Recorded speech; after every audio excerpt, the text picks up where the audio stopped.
Good evening, guys. I wanted to take a moment. It's kind of late in the evening, and I am here in the house actually doing a little bit of Bible study in the office.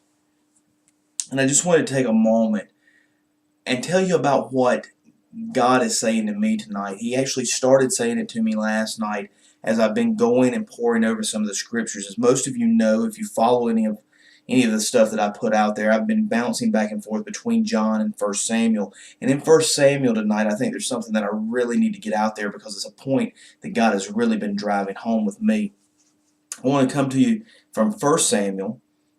We're going to jump over in verse 4, and I'm going to read to you from the Message Bible. I'm going to read all the way through verse 7, and then I want to talk about it for just a moment.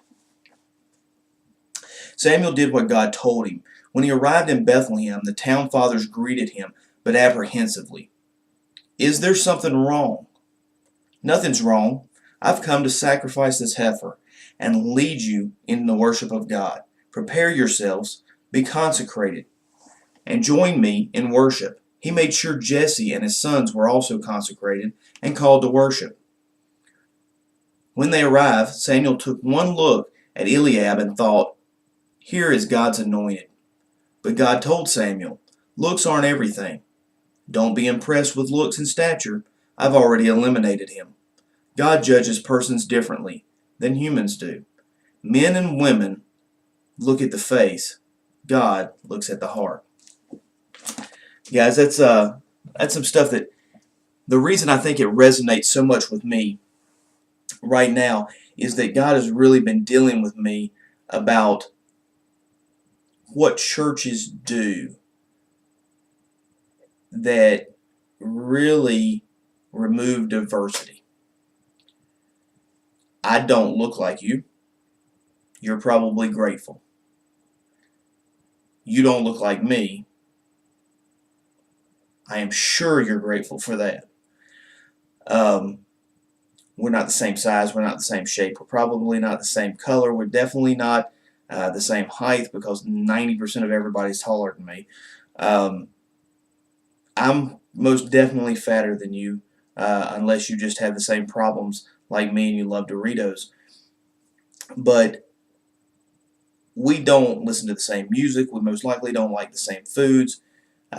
We probably don't even like the same things on TV, and that's okay because everybody is different. We celebrate our diversities. And the idea that when we come into church that our diversities don't matter or should be put aside, it's kind of silly. I mean, God created all of us. He created different races, different genders. He knows that we all are different ages. He knows that we come from different cultures. Having known all this, Jesus died for each and every one of us. But for some reason, when you go into the church and people begin to become involved or they get saved, they invite Jesus into their heart, then we begin to tell them things like, "You need to clean this up." Or we begin to lead them towards the direction of a certain image. Now, guys, I'm not saying that you can get saved or you should get saved and then everything be the same as it was.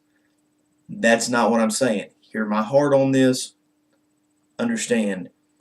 What I'm saying is not everybody has to look like the guy on stage. People say, "Oh, but we go to a non-traditional church." No, you don't. You go to the new traditional church. You got some laser lights. You got some smoke machines. You got some hip, cool music. I got you. But that's the new tradition. Over half the churches started right now consider themselves to be non-traditional. If over half of them are non-traditional, they've just become the new tradition. Older churches do the same thing. Got to clean yourself up. Maybe put a towel on. Just for the record, I think I own like 2 of those. So that's definitely not going to happen. But I want to make sure that I get the point across. Samuel did the same thing here. Eliab walked in. And immediately Samuel said, that's the guy. And I think we do that a lot of times in churches. We think, dun dun dun, look who God has sent. Isn't he perfect? Isn't she perfect? They will fit perfectly into this role because look how awesome they are. They fit the image I'm expecting. But God's image that he's expected doesn't have anything to do with the looks, the appearance. It has to do with the heart.